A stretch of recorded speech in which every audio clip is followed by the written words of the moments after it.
Hello guys, this is Priyansh Gautam है। तो उम्मीद करता हूँ आप लोग बढ़िया मजे कर रहे होंगे, एंजॉय कर रहे होंगे। तो यार आज के वीडियो में बात करने वाले बहुत इंपॉर्टेंट टॉपिक के बारे में कि क्लास 12 के बाद में हमें क्या करना चाहिए, क्या क्या करियर ऑप्शंस होते हैं। तो सब मैं एक एक करके डिस्कस करूंगा। तो बेसिकली अभी बोर्ड एग्जाम कैंसिल हो चुके हैं और आपकी जो रिजल्ट है वो रिजल्ट आएगा जुलाई के मिड में, यानी 15 जुलाई या 14 जुलाई के आसपास या सेकेंड वीक ऑफ जुलाई तक आपका रिजल्ट आ जाएगा। ठीक है। और जो स्कूल है, स्कूल को सीबीएसई को जो इंटरनल असेसमेंट की जो मार्क्स है, जिन स्कूल ने अभी तक भेजा नहीं है, तो उनको भेजने की जो डेट है वो है 28 जुलाई, सॉरी 28 जून। तो आपको पता चल गया होगा ये केस। ठीक है। तो आज के वीडियो में हम बात करने वाले हैं करियर ऑप्शंस के बारे में। तो मैं डिस्क्रिप्शन में टाइम स्टैम्प दे रहा हूँ, आप अपनी स्ट्रीम के हिसाब से कॉमर्स, आर्ट्स या वैसा या कोई भी स्टूडेंट हो तो आप अपने हिसाब से आप टाइम स्टैम्प का इस्तेमाल करें। स्टार्ट करते हैं। सबसे पहले आपको बीटेक इंजीनियरिंग के बारे में बताता हूँ कि बीटेक इंजीनियरिंग में आप कैसे एडमिशन ले सकते हो कोई भी कॉलेजेस में। सबसे पहली चीज आपको समझना ये है कि बीटेक इंजीनियरिंग अगर आपको करनी है, अगर आप मैथ साइंस लिए थे क्लास 12 में, तो पहली चीज तो देखो, गवर्नमेंट कॉलेजेस होते हैं और प्राइवेट कॉलेजेस होते हैं बीटेक करने के लिए। बीई या बीटेक एक ही होता है। ठीक है। और बेसिकली क्या होता है, इसके लिए आपको एग्जाम देने पड़ते हैं, एंट्रेंस एग्जाम होते हैं। एक होता है जेई मेंस का एग्जाम। ठीक है। जेई मेंस का एग्जाम ऑलमोस्ट लगभग 13 लाख लोग बच्चे देते हैं। ठीक है। और बिटसेट का एग्जाम भी होता है। तो ये बेसिकली एंट्रेंस एग्जाम है जिसके थ्रू आप गवर्नमेंट कॉलेजेस में जा सकते हैं। ठीक है। अगर आपका पहला आप जेई मेंस दोगे और आपका अगर कट ऑफ क्लियर है, रैंक वगैरह सब अच्छे से क्लियर है, तो आपको कॉलेजेस मिल जाएंगे। एनआईटी के लेवल के आपको पहले मिलेंगे मेंस क्रैक करने के बाद में। फिर ठीक है। और अगर आपको मान लो आईआईटी भी देना है, तो उसके लिए आपको जेई एडवांस फिर देना पड़ेगा। पहले मेंस होगा, मेंस आपको क्रैक करना पड़ेगा, क्लियर करना पड़ेगा, उसके बाद फिर आप जेई एडवांस को आप दे सकते हो। ठीक है। उसके बाद अगर आपका हो जाता है, मान लो कट ऑफ क्लियर हो गया और जेई एडवांस आपका क्रैक हो गया, तो उसके बाद फिर आप आईआईटी वगैरह पे एडमिशन ले सकते हैं। ठीक है। तो वो सब गवर्नमेंट कॉलेजेस होते हैं, आईआईटी, एनआईटी, ट्रिपल आईटी। ठीक है। तो ये सब गवर्नमेंट कॉलेजेस होते हैं। उसके अलावा बाकी सब प्राइवेट कॉलेजेस होते हैं। ठीक है। तो सबसे पहले देखो, जेई मेंस और वेबसाइट वगैरह के थ्रू आपको मिल सकता है, या मान लो कोई दूसरे स्टेट के अगर आप हो तो कॉमेड के एग्जाम के थ्रू आपको मिल सकता है, केसीईटी के एग्जाम के थ्रू आपको मिल सकता है। ठीक है। तो ये सब एग्जाम्स होते हैं बीटेक इंजीनियरिंग अगर आपको करनी है, तो उसके लिए जेई मेंस एग्जाम जरूरी है, बिटसेट का एग्जाम जरूरी है। ठीक है। सेकंड हम बात करते हैं कि गवर्नमेंट कॉलेज में जितने भी कॉलेज है, मैं एनआईटी और टॉप कॉलेज की अगर मैं बात करूं, तो इसमें बेसिकली क्या होता है, स्टूडेंट जो होते हैं मैक्सिमम स्टूडेंट प्लेस हो जाते हैं। ठीक है। इसमें खास बात ये रहती है कि ऑलमोस्ट जितने भी स्टूडेंट रहते हैं सीएस आईटी ब्रांच के जो भी है, तो वो सब क्या होते हैं, ज्यादातर स्टूडेंट प्लेस्ड हो जाते हैं। ठीक, नंबर वन। अब हम बात करते हैं नंबर टू। ठीक है। और जो मान लो प्लेस नहीं होते गवर्नमेंट कॉलेज में, वो ऑफ कैंपस की तैयारी करते हैं, फिर उसके थ्रू उनके भी प्लेसमेंट लग जाती है, जॉब लग जाती है। क्लियर। थर्ड पॉइंट की हम बात करते हैं, मान लो अगर प्राइवेट कॉलेज में, जैसे क्या होता है, प्राइवेट कॉलेज कुछ लोग को नहीं मिल पाता, मतलब कुछ लोग को गवर्नमेंट कॉलेजेस नहीं मिल पाते हैं, कुछ लोग का जेईएमएस क्रैक नहीं हो पाता है, तो उनके लिए फिर प्राइवेट कॉलेजेस से फिर वो इंजीनियरिंग कर सकते हैं। ठीक है। तो इंजीनियरिंग अगर आप प्राइवेट कॉलेज से करते हो, तो बेसिकली क्या होता है, 4 साल बाद, मतलब 3 से 4 साल आप लगाए हुए पढ़ोगे। ठीक है। 3-4 साल आप मतलब कोई भी ब्रांच से आप पढ़ सकते हो। तो उसके बाद सबसे इंपॉर्टेंट चीज है कि ऑफ कैंपस आपको तैयारी करनी पड़ेगी। अगर आप मान लो आपकी कंपनी में कंपनी कमाती है, अगर आपके कॉलेज में, अगर आप प्राइवेट कॉलेज में हो, तो उसके बाद आपको उसमें ऑफ कैंपस की तैयारी करनी पड़ेगी। ऑफ कैंपस प्लेसमेंट के लिए, यानी कि इंटरव्यूज के लिए, पजल्स के लिए, जो भी इंटरव्यू वगैरह होता है उसके लिए तैयारी आपको करनी पड़ेगी, एप्टीट्यूड टेस्ट वगैरह, तो वो सब ऑफ कैंपस प्लेसमेंट में आ जाता है। क्लियर हो रही बात आपको, समझ में आ रहा है? पेशेंस से बस समझते हैं, दिमाग को खोल लो। ठीक है। फोर्थ पॉइंट की हम बात करते हैं, मान लो प्राइवेट कॉलेज में दो तरह के स्टूडेंट होते हैं। दो स्टूडेंट होते हैं, बेसिकली दो टाइप के होते हैं, मतलब वो एक जो जिनको जॉब करनी है प्राइवेट कंपनीज में, यानी कि प्राइवेट जॉब, जो कि मतलब जो आईटी बेस्ड होती हैं, कंप्यूटर साइंस इंजीनियरिंग के बाद जो मान लो सॉफ्टवेयर इंजीनियर जो बनते हैं, सॉफ्टवेयर डेवलपर जो बनते हैं, एक वो स्टूडेंट होते हैं। दूसरे वो होते हैं जिनको गवर्नमेंट जॉब की तैयारी करनी होती है। ठीक है। जिनको गवर्नमेंट एग्जाम की तैयारी करनी होती है। ठीक है। जैसे गवर्नमेंट एग्जाम की अगर बात करूं, पीएससी। ठीक है। पीएससी हो गया, यूपीएससी, अगर आपको आईएएस ऑफिसर बनना है तो आप यूपीएससी की तैयारी कर सकते हो। ठीक है। और उसके अलावा बैंकिंग, बैंकिंग अगर आपको बैंक में जाना हो, ठीक है, तो उसके लिए भी आप तैयारी कर सकते हो।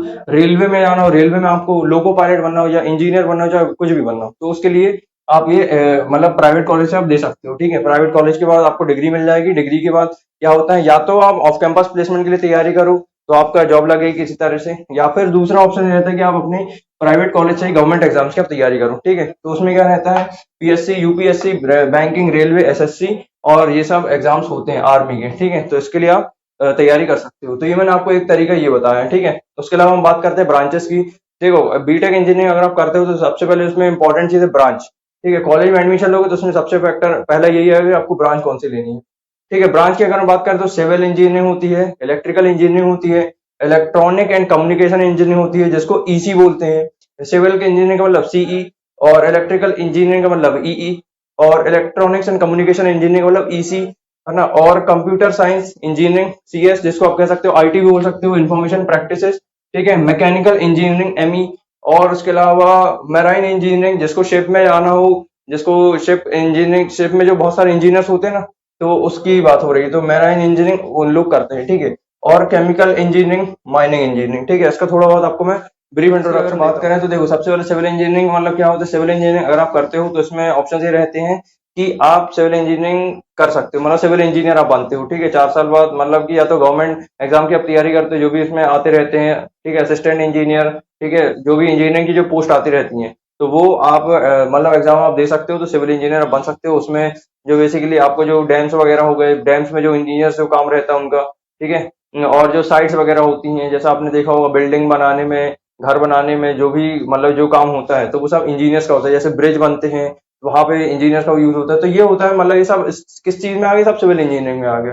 क्लियर, ठीक है। अब हम बात करते हैं इलेक्ट्रिकल इंजीनियरिंग के बारे में। इलेक्ट्रिकल इंजीनियरिंग का मतलब जो भी आपने फिजिक्स पढ़ा 11th 12th में, उसी का ही एप्लीकेशन है, उसी के बाद आप और डीपली स्टडी करते आओगे तो उसमें इलेक्ट्रिकल इंजीनियरिंग नाम की भी ब्रांच है। तो ये थोड़ी सी टफ हो जाती है, अगर मैं बाकी और ब्रांचेस की कंपैरिजन करूँ तो थोड़ी सी टफ हो जाती है, मतलब इसमें बहुत सारा सिलेबस रहता है, कोर्स रहता है, पढ़ते पढ़ते लोग थक जाते हैं, ठीक है। मतलब डरा नहीं, आपको एक तरह से बता रहा हूँ कि इलेक्ट्रिकल इंजीनियरिंग भी एक फील्ड होती है। अगर आपको और फिजिक्स आपका अच्छा, आपको और सीखने में मजा आता है, आपका बेस्ट सब्जेक्ट रहा फिजिक्स, तो उसके अलावा आपको इलेक्ट्रिकल वगैरह और लेना चाहिए, सीखना चाहिए, ठीक है। इलेक्ट्रॉनिक एंड कम्युनिकेशन इंजीनियरिंग, ठीक है, इसमें भी ऑलमोस्ट वही है। तो बेसिकली कंप्यूटर साइंस में आप क्या करते हैं, कोडिंग करते हैं। कोडिंग में पांच जो है, पांच वो आती हैं, लैंग्वेजेस आती हैं जो आपको सीखना चाहिए, प्रोग्रामिंग लैंग्वेजेस आती हैं, वो उसको आप सीखते हो, जब प्रैक्टिस करते हो, उसको हम कोडिंग कहते हैं, ठीक है। कोड होते हैं अलग अलग तरीके से उसको करते हैं, तो बेसिकली लैंग्वेज को आपको समझना है। सबसे पहले आता है सी लैंग्वेज, उसके बाद C++, उसके बाद जावा स्क्रिप्ट, उसके बाद पाइथन, उसके बाद, और अगर आप स्टडी करोगे आगे आगे तो मशीन लर्निंग भी आएगा, ठीक है। तो ये टोटल चीजें हैं जो आपको आगे आगे स्टडी करनी पड़ेंगी, सेकंड थर्ड ईयर तक आते आते ये सारी चीजें आप सीखोगे। क्लियर, ठीक है। और उसके बाद हम बात करते हैं फिफ्थ, मैकेनिकल इंजीनियरिंग के बारे में, ठीक है। वही है जो मैंने आपको बताया थोड़ा बहुत। मैकेनिकल इंजीनियरिंग का मतलब जो आप वो देखते हो फैक्ट्रीज वगैरह, जो वहाँ पे जो इंजीनियर्स होते हैं उनका जो काम रहता है, ठीक है, देख रेख का जो भी है, तो उनमें मैकेनिकल इंजीनियरिंग का भी कहीं ना कहीं रोल होता है, ठीक है। उसके बाद हम बात करें मैराइन इंजीनियरिंग, जैसे मान लो शिप में अगर आपको कुछ काम करना हो, शिप में जो इंजीनियर्स होते हैं ना, उसको वो मैराइन इंजीनियरिंग से जाते हैं, ठीक है। शिप मैराइन इंजीनियरिंग में सिंपली ये बताया जाता है कि शिप में क्या क्या इंजीनियर्स का रोल होता है, कैसे काम करना पड़ता है, तो ये सब मैराइन इंजीनियरिंग का पार्ट होगा, ठीक है। केमिकल इंजीनियरिंग आपने केमिस्ट्री पढ़ी होगी 11th 12th में, उसी का बस आपको और डीपली अगर स्टडी करते हैं ना आगे, ठीक है, तो वो आप केमिकल इंजीनियरिंग भी आप कर सकते हो, ठीक है। और एट्थ हो गया माइनिंग इंजीनियरिंग। माइनिंग इंजीनियरिंग का मतलब क्या है कि जो कोयले की खदानें होती हैं, यहाँ पे जो खुदाई होती है, कोयले यहाँ से निकाला जाता है, तो उस वहाँ पे जो इंजीनियर्स होते हैं वो माइनिंग के थ्रू आते हैं, ठीक है। ये माइनिंग एक ब्रांच है जिसके थ्रू वो जो इंजीनियर बनते हैं, ठीक है, जो कोयले की खदान में जो देखते हैं सब, मतलब क्या कैसा काम होता है, तो उसको हम कहते हैं माइनिंग इंजीनियरिंग, ठीक है। तो ये सारी चीज़ मैंने आपको ब्रांचेस बता दी हैं, ठीक है। और मैंने आपको बता दी गवर्नमेंट कॉलेज में अगर आप जाओगे तो क्या होगा, प्राइवेट कॉलेज में जाओगे तो क्या होगा, ठीक है। तो ये मैंने आपको बीटेक इंजीनियरिंग के बारे में अच्छे से बता दें। इसके बाद मैं आपको दूसरे कोर्सेज के बारे में बताऊंगा। तो यार मैं आपको बताता हूँ बायो के बारे में, कि अगर आपने बायोलॉजी लिया था 12th क्लास में, तो उसके बाद आपको क्या करियर ऑप्शंस मिलते हैं और आपको क्या करना चाहिए आगे। सबसे पहली चीज देखो क्या होता है, बायो वाले जितने भी स्टूडेंट्स होते हैं वो क्या करते हैं, नीट का एग्जाम देते हैं, आपको भी पता होगा, ठीक है। नीट का एग्जाम देते हैं तो यूजुअली क्या होता है, जिनका अगर क्रैक हो जाता है नीट, तो उनको क्या होता है, गवर्नमेंट कॉलेजेस मिलते हैं, मेडिकल कॉलेजेस मिल जाते हैं टॉप क्लास के, ठीक है। तो उसमें क्या होता है, फिर वो एमबीबीएस करते हैं, तो फिर उसके बाद सीधे वो मतलब जो भी पर्टिकुलर जो भी फील्ड है उससे रिलेटेड वो फिर डॉक्टर बनते हैं, ठीक है। जैसे डेंटिस्ट के डॉक्टर अलग, सर्जनिस्ट के अलग, और जो हार्ट को जो चेक करते हैं वो अलग, है ना। तो सब अलग अलग डॉक्टर होते हैं, मतलब अलग अलग फील्ड के डॉक्टर होते हैं, ठीक है। तो ये एक एमबीबीएस हो गया जिसमें मतलब गवर्नमेंट कॉलेजेस या कर सकते हो, ठीक है। नंबर वन ऑप्शन ये था। दूसरा ऑप्शन ये होता है, मान लो किसी ने नीट दिया है, नीट का एग्जाम ही क्रैक नहीं हुआ, तो उसके अलावा क्या आप कर सकते हो, उसके अलावा आपको बी फार्मा का कोर्स करना चाहिए, जो यूजुअली लोग करते हैं, जो सही कोर्स है, सबसे अच्छा कोर्स है फार्मेसी की लाइन में, सबसे बेस्ट कोर्स ये होता है बी फार्मा का, ठीक है। तो बी फार्मा का जो कोर्स होता है वो होता है 4 ईयर का, और जो एम फार्मा होता है वो होता है 2 ईयर का। अब बी फार्मा का मतलब क्या है, बैचलर ऑफ फार्मा। इसके बारे में मैंने आपको बीटेक बताया था, तो बीटेक का मतलब bachelor of technology, bachelor of engineering, ठीक है। और यहाँ पे मैं आपको बता रहा हूँ कि बी फार्मा यानी कि बैचलर ऑफ फार्मा, फार्मा में आप बैचलर का कोर्स आप करोगे, ठीक है, 4 साल। अब 4 साल बाद आपने क्या किया, 4 साल बाद हुआ क्या कि आपने बी फार्मा कर लिया है, तो बी फार्मा का फायदा ये हुआ कि उसके बाद अब आप मेडिसिन एक शॉप खोल सकते हो, ठीक है। अब आप एक दुकान खोल सकते हो, मेडिकेटेड शॉप, तो मतलब कि मेडिकेटेड शॉप नहीं, मतलब आप एक ऐसी शॉप खोलो यहाँ से आप मेडिसिन सेल कर सकते हो, ठीक है। तो उसमें भी दुकान बहुत चलती है, ठीक है। जो सबसे ज्यादा दुकान चलती है, जिसके आगे सबसे ज्यादा नीड है, वो है मेडिसिन, ठीक है। क्योंकि दवाइयाँ एक ऐसी चीज है जिसकी जरूरत थी, है और रहेगी, इसलिए ये इसमें बहुत स्कोप है, ठीक है। मेडिसिन शॉप आप खोल सकते हो, ठीक है, कोई भी अलग अलग टाइप की जो भी आपको ठीक लगे। सेकंड ये है कि एमआरशिप में आप जा सकते हो, एमआरशिप की जॉब भी बहुत अच्छी होती है। बेसिकली एमआरशिप में होता क्या है, एमआरशिप का मतलब ये मत समझना कि सेल्समैन है, सेल्समैन की जॉब अलग होती है, एमआरशिप की अलग होती है। सेल्समैन का मतलब क्या होता है कि एक दुकान से, मतलब जहाँ पे जो बॉस है, बॉस ने जो प्रोडक्ट दिया है, उस प्रोडक्ट को घर घर आके बेचना है। आपके घर में भी कई बार आए होंगे कई लोग कि भाई हमारा ये सामान ले लो, ये प्रोडक्ट ले लो, ये प्रोडक्ट ले लो, तो ये होते हैं बेसिकली सेल्समैन। अब एमआरशिप बेसिकली वो होते हैं जो जो डॉक्टर से मतलब मिले रहते हैं, मतलब डॉक्टर से उनका कांटेक्ट रहता है। वो उनको दवाई लिखते हैं कि भाई आप ये दवाई मतलब उनके लिए लाओ, ठीक है, एक दुकान से दूसरी दुकान में। यानी कि एक दुकान है जहाँ पे मेडिसिन है, बहुत सारी दवाइयां हैं, तो उस दुकान से दूसरी दुकान में ट्रांसफर करने को जो काम होता है वो होता है एमआर का, ठीक है, एमआरशिप का। तो इसमें बहुत सैलरी रहती है, ठीक है। तो ये भी एक बहुत अच्छी जॉब मानी जाती है एमआरशिप की, ठीक है। उसके बाद हम बात करते हैं बिजनेस की। मान लो अगर आपको इसी फील्ड में, अगर आपको डॉक्टर से मान लो सब कुछ करते करते आपको बिजनेस करना है, एंटरप्रेन्योरशिप करना है, मान लो आपको पूरा ऐसा दवाई बनानी है, ठीक है, तो उसके लिए आपको सबसे सही ऑप्शन होता है कि आप एम फार्मा भी करो, ठीक है। एम फार्मा 2 साल का होता है, तो उसके बाद आप क्या कर सकते हो बिजनेस में, मतलब आपने सब कुछ कर लिया, एमआरशिप भी कर ली, मेडिसिन शॉप भी आपने खोली, या मान लो इतना भी नहीं किया आपने, सीधा एम फार्मा किया 2 साल का, उसके बाद सीधे आप बिजनेस के लिए, आप एंटरप्रेन्योरशिप के लिए आप जा सकते हो, ठीक है। तो ये चीज मैंने आपको बता दी। उसमें बेसिकली आप क्या कर सकते हो, मेडिसिन आप खुद सेल कर सकते हो, मतलब आपके नाम की खुद की मेडिसिन आप सेल आप कर सकते हो, ठीक है। तो ये फायदा होता है बी फार्मा एम फार्मा का, ठीक है। तो ये बहुत सही करियर ऑप्शन है। उसके बाद हम आगे बात करते हैं गवर्नमेंट एग्जाम्स दे सकते हो आप, अगर आपने बायो लिया हुआ है। यूजीसी नेट का एक एग्जाम होता है जो कि बहुत अच्छा एग्जाम होता है, जो कि आपको देना चाहिए, ठीक है। तो ये मैंने आपको पूरा बायो फील्ड से रिलेटेड बताया। अब इसके बाद मैं आपको बीएससी से रिलेटेड बताता हूँ यार। मैं आपको बताता हूँ बीएससी के बारे में, यानी बैचलर ऑफ साइंस। अगर आपने साइंस साइंस स्ट्रीम से हो, मैथ साइंस से या बायो से, तो आप बीएससी कर सकते हो, ठीक है, बैचलर ऑफ साइंस, ठीक है। बीएससी का मतलब बैचलर ऑफ साइंस, ठीक है। और इसी के आगे और अगर आप करना चाहते हो मास्टर्स वगैरह, तो मास्टर ऑफ साइंस भी आप कर सकते हो, ठीक है। इसको हम कहते हैं एमएससी।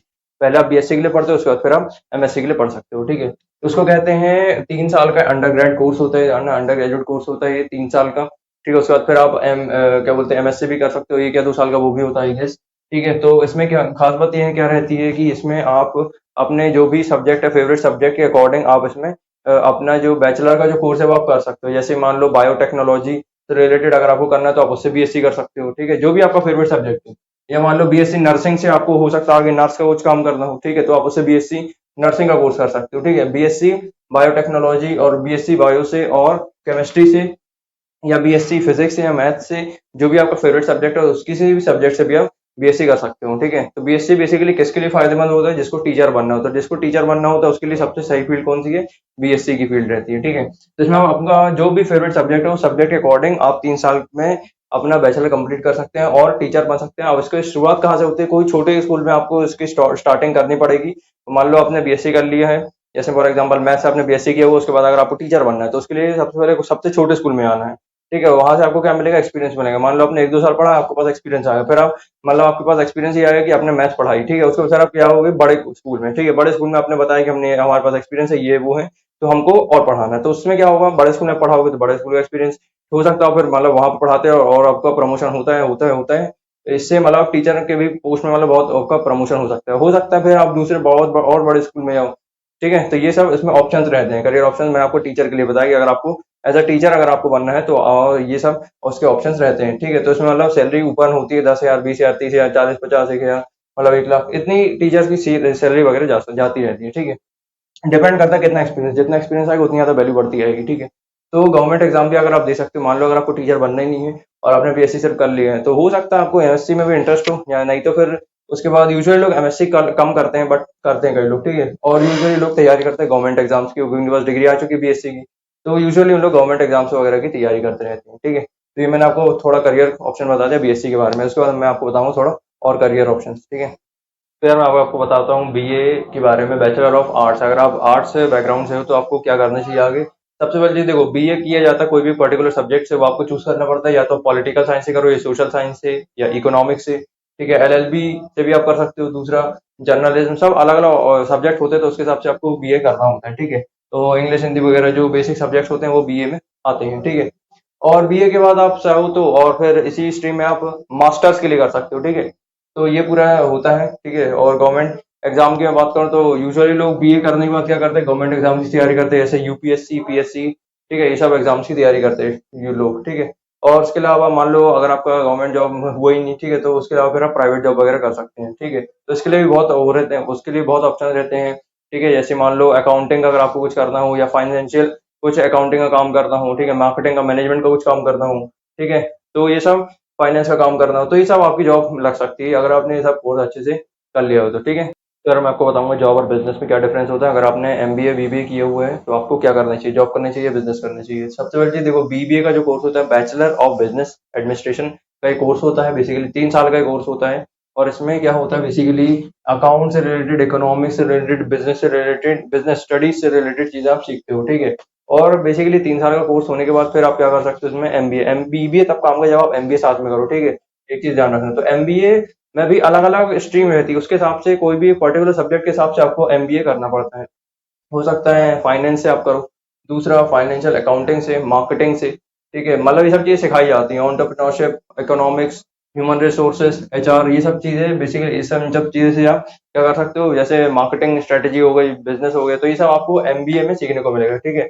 और उसके बाद क्या होता है, या तो देखो इतना सब सीखने के बाद आप खुद का अपना बिजनेस स्टार्ट करो, अपनी कंपनी स्टार्ट करो, अपने जो भी लोग हैं उनके साथ में कनेक्ट करो, ठीक है। और उसमें कोई भी अपने प्रोडक्ट को डिस्कवर करो और प्रोडक्ट को अपने मार्केटिंग करो, ठीक है। हो सकता है ऑनलाइन मार्केटिंग भी आप कर सकते हो, डिजिटल मार्केटिंग थ्रू भी, या फिर ऑफलाइन मार्केटिंग थ्रू भी, ठीक है। तो ऐसा आपका, ये आप सब एमबीए में सीखोगे, ठीक है। तो ये सब मैंने आपको चीजें बता दी। अब उसके बाद मान लो अगर आपने एमबीए का किया हुआ है तो इसमें एक चीज अपॉर्चुनिटीज बढ़ जाती है, जॉब अपॉर्चुनिटीज, ठीक है। जॉब अपॉर्चुनिटीज की जो संभावना बहुत ज्यादा इंक्रीज हो जाती है, ठीक है। तो इसमें बेसिकली अब इसकी जरूरत कहाँ कहाँ पड़ती है लोगों को, बैंक्स में पड़ती है यूजुअली, जिसने एमबीए किया हुआ है इन सब चीजों से, तो उनको बैंक में जॉब मिलती है, इंश्योरेंस कंपनीज में जॉब मिलती है, ठीक है, फर्म्स वगैरह जो होती हैं उसमें मिलती है, फाइनेंशियल ऑर्गेनाइजेशंस जो होते हैं उसमें जॉब मिलती है ना। इंफॉर्मेशन टेक्नोलॉजी, जैसे मान लो आपने कंप्यूटर साइंस से कुछ सीखा हुआ है, मान लो आपने प्रोग्रामिंग सीखी हुई है, ठीक है, एमबीए के वो प्रोग्रामिंग साथ में सीखी हुई है, तो आपको आईटी जो फील्ड है उससे रिलेटेड भी आपको जॉब मिल सकती है, ठीक है। हेल्थ केयर में भी मिल सकती है, ई कॉमर्स प्लेटफॉर्म में भी आपको मिल सकता है, ठीक है। तो ये फायदे होते हैं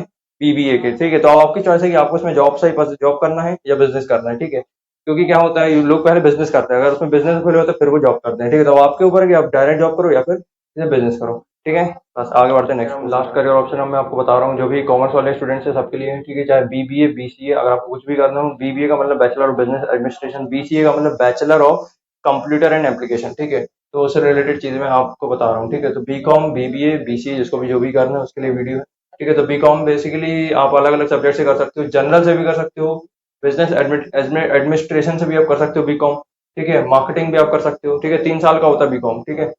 और कोर्सेज की हम बात करें तो मतलब यही बता रहा हूँ आपको, जनरल जनरल हो गया, एडमिनिस्ट्रेशन, बिजनेस एडमिनिस्ट्रेशन, मार्केटिंग और टूरिज्म एंड ट्रैवल, तो ये सब्जेक्ट्स के थ्रू आप बीकॉम अपने कर सकते हैं, क्लियर हो गई की बात। और उसके बाद हम आगे बढ़ते हैं। मान लो बीकॉम दो तरीके से लोग करते हैं, एक जो जैसे बीकॉम करते हैं जिनका प्लेन कॉमर्स रहता है, दूसरे वो जिनका साथ में मैथ्स होता है, मतलब जो मैथ्स के साथ मैथ उनका एक्सटर्नल सब्जेक्ट होता है, ठीक है। तो उनके लिए क्या है, ऑनर्स है ना, बीकॉम ऑनर्स आप कर सकते हो क्योंकि आपके पास ऑलरेडी स्पेशलाइजेशन है मैथ्स है, ठीक है। तो इसलिए ऑनर्स आपको मिल सकता है, बीए ऑनर्स आप कर सकते हो, अकाउंटिंग एंड टैक्सेशन के थ्रू आप कर सकते हो, ये सब सब्जेक्ट है, ठीक है। स्टैटिस्टिक्स के थ्रू आप कर सकते हो, और अप्लाइड इकोनॉमिक्स के थ्रू, बैंकिंग एंड फाइनेंस के थ्रू, मतलब वही सब मार्केटिंग बिजनेस से रिलेटेड चीजें हैं जो आपने 11th 12th में भी पढ़ी होंगी शायद तक, तो उसी से आगे जो भी आप सीखना चाहते हो तो उसके लिए ये फील्ड आपके लिए सही है, ठीक है। तो ये मैंने आपको बीकॉम को बता दिया, ठीक है। उसके बाद क्या होता है, बीबीए, बीसीए, अगर मान लो अगर आपने बीबीए, बीसीए किया हुआ है या आप मान लो बीकॉम वाले स्टूडेंट हो, तो यूजुअली लोग उसके बाद क्या करते हैं, उसके बाद लोग करते हैं चार्टर्ड अकाउंटेंट की तैयारी, सीए की तैयारी, ठीक है।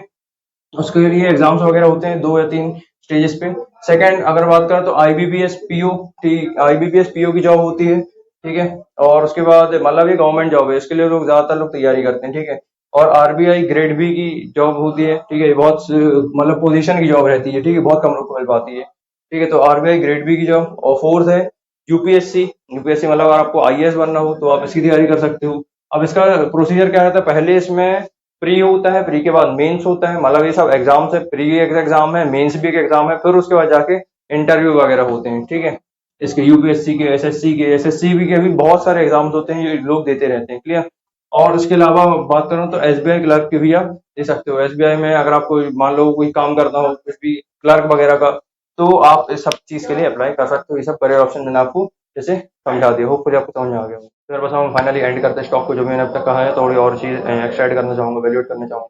बेसिकली क्या है, कॉलेजेस में आप बेसिकली क्या करते हो, अपने डिग्री के लिए आप पढ़ते हो, पढ़ाई करते हो, एग्जाम्स के लिए सिलेबस आप कवर करते हो, जो भी है, ठीक है। उसके लिए उसके साथ में लेकिन एक ही चीज़ इंपॉर्टेंट है जो आपको करना चाहिए, ठीक है। वट एवर आप बीटेक कर रहे हो, बीबीए कर रहे हो, एमबीबीएस कर रहे हो, चाहे आप पीएससी कर रहे हो, कुछ भी कर रहे हो, तो उसके साथ में एक इंपॉर्टेंट चीज़ है जो कि आपको करना चाहिए, मतलब आपको खुद पे काम करना चाहिए, वो है आपकी स्किल के ऊपर काम करना चाहिए, ठीक है।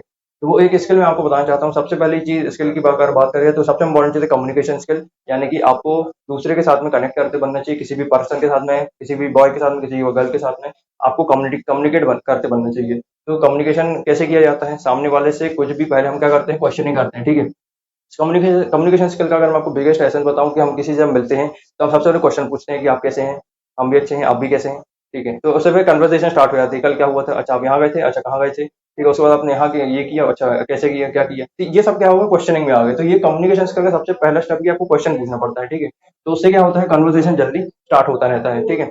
उसके बाद हम सेकंड चीज की बात कर रहे हैं, तो कम्युनिकेशन स्किल का मतलब होता है समझना, अंडरस्टैंडिंग, मतलब सामने वाला जो भी कह रहा है उसको पहले डीपली आराम से समझना, फिर उसके हिसाब से एक्ट करना, फिर उसके हिसाब से बोलना, फिर उसके हिसाब से अपने आप को एक्सप्रेस करना, ठीक है। तो बेसिकली इसमें कम्युनिकेशन स्किल में एक का चुप होना जरूरी है, एक का बोलना जरूरी है, तभी, क्योंकि क्या होगा, एक जब बोलेगा तब दूसरा सुनेगा, और जब दूसरा बोलेगा तब वो बंद मुंह बंद रहेगा, तब वो सुन पाएगा। यानी कि एक का शांत होना जरूरी है ना, यानी कि अंडरस्टैंडिंग, यानी कि शांति से पहले समझना है, फिर उसके बाद बोलना। तो ये था कम्युनिकेशन स्किल, जो कि कॉलेज में आपको बहुत इंपॉर्टेंट चीज है, ये कॉलेज में आपको करना चाहिए, चाहे फर्स्ट सेकंड ईयर में हो। सेमेस्टर में जैसे जैसे आगे बढ़ता जाएगा आपको रियलाइज होगा कि कम्युनिकेशन स्किल बहुत इंपॉर्टेंट चीज है। तो आपको पहले अपने फ्रेंड से कनेक्ट करना है, फिर जैसे जैसे फ्रेंड सर्कल में ऐसा आपका बनेगा, उसके हिसाब से आपका कम्युनिकेशन स्किल भी आपका डेवलप हो जाएगा, ठीक है।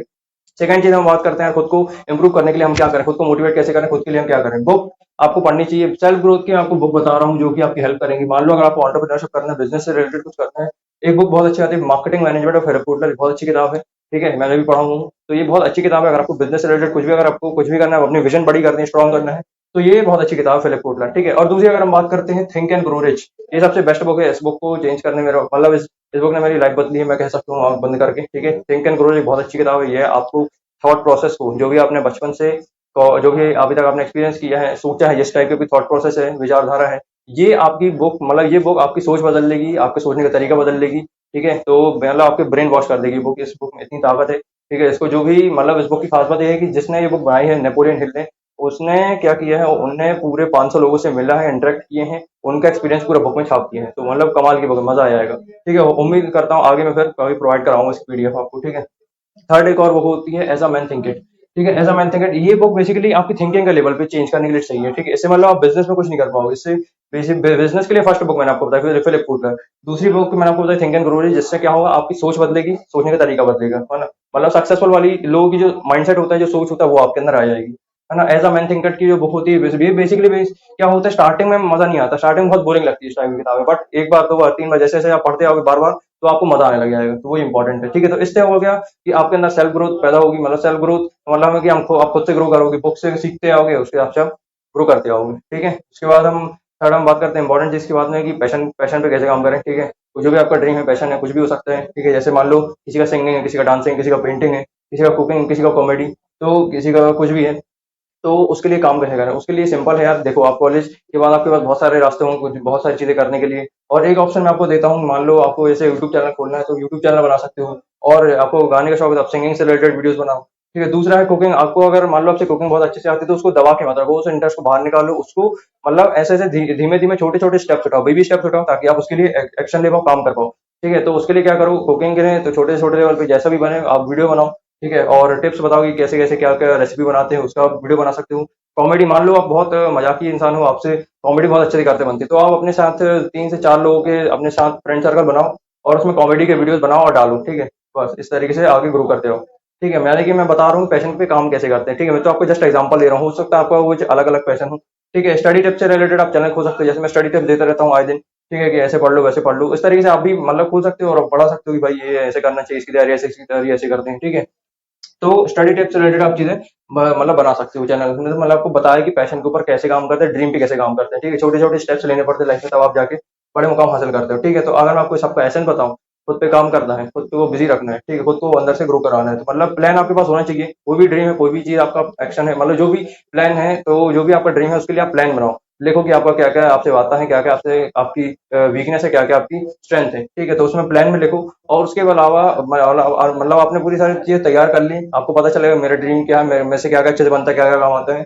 अब उसके बाद सबसे इंपॉर्टेंट चीज है कि आपको उस पर एक्शन लेना पड़ेगा, क्योंकि अगर आप प्लान बना लो फिर एक्शन नहीं लोगे तो कोई मतलब नहीं रहेगा प्लान का, ठीक है। बेटर तो ये है कि आप उस प्लान को तुरंत एक्शन लो, ठीक है। एक्शन लेने का मतलब छोटे छोटे स्टेप्स उठाओ कि मतलब आप आज आज की डेट में आप उसमें क्या वर्क कर सकते हो, ठीक है। तो ये इंपॉर्टेंट चीज है, प्लान लो, प्लान के बाद फिर आप एक्शन लो, एक्शन के बाद फिर उस काम को जो भी आप कर रहे हो उसको परसिस्टेंटली करते हो और उसमें दिमाग लगाओ। तो इस तरीके से आप अंदर से ग्रो होते चले जाओगे। आपका पैशन कभी भी खत्म नहीं होगा, पैशन कुछ ना कुछ पैशन बदलता रहेगा कुछ ना कुछ चीजों का, ठीक है। मतलब आप कहने से कह सकता हूँ मैं कि आप पूरी तरह से फोकस्ड हो जाओगे, जो भी आप काम कर रहे हो, चाहे आप पढ़ाई कर रहे हो कुछ भी कर रहे हो, तो उसमें आप अपने पैशन के लिए भी काम कर सकते हो। ये स्किल्स है जो कि पढ़ाई के साथ साथ में आपको सीखनी चाहिए।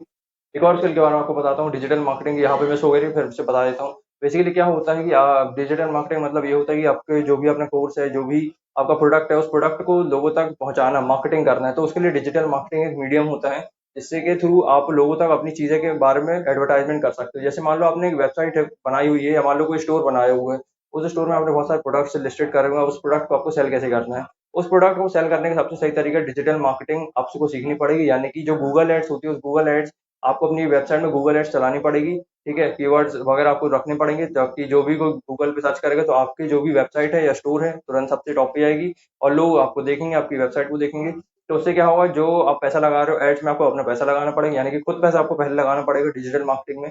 उसके बाद हो सकता है आपका प्रॉफिट हो जाए, आपकी सेल्स और बढ़े, इसके बाद क्या होगा, आपका प्रॉफिट इस तरीके से बढ़ता आएगा, ठीक है। तो ये डिजिटल मार्केटिंग टोटल होता है। इसमें आप बेसिकली अपने कोर्स के बारे में, जो भी आपकी वेबसाइट है उसको लोगों तक पहुंचाना है, एडवर्टाइजमेंट करनी है, तो डिजिटल मार्केटिंग मीडियम होता है। तो ये सारी चीज़ खत्म करने के बाद अब फाइनली मेरे जाने का समय आ चुका है, तो अब मैं जाता हूँ फाइनली। जो भी चीज़ थी, जो भी जितने भी कोर्सेज थे, सब मैंने डीपली एक्सप्लेन कर दिया। तो अब इस सब के बाद भी अगर आपको कोई डाउट है किसी सी फील्ड से रिलेटेड, तो आप मेरे से कमेंट करके पूछ सकते हो। तो एक चीज़, अब इतना सब कुछ करने के बाद आपको एक चीज़ करनी है, वो ये है कि आपको वीडियो शेयर करनी है, क्योंकि ये इंपॉर्टेंट है। यूजुअली कभी नहीं बोलता हूँ, आज बोल रहा हूँ, इसको शेयर करना इंपॉर्टेंट है वीडियो, क्योंकि जो भी आपके फ्रेंड है उसको आप बताओगे तो उसको भी सीखने को मिलेगा, उसको भी जानने को मिलेगा, ठीक है। तो ये इंपॉर्टेंट वीडियो था। इसी के साथ आज का वीडियो खत्म करते हैं, मिलेंगे फिर नेक्स्ट वीडियो में। कॉलेज रिव्यूज इसी जल्दी मैं लॉन्च करने वाला हूँ, अब आएंगे एक एक करके वीडियोस, ठीक है। तो बस मिलते हैं, सपोर्ट करते हैं, वैसे ही मिलते हैं अपन, ठीक है। तो wish you all the best, thank you so much, love you all.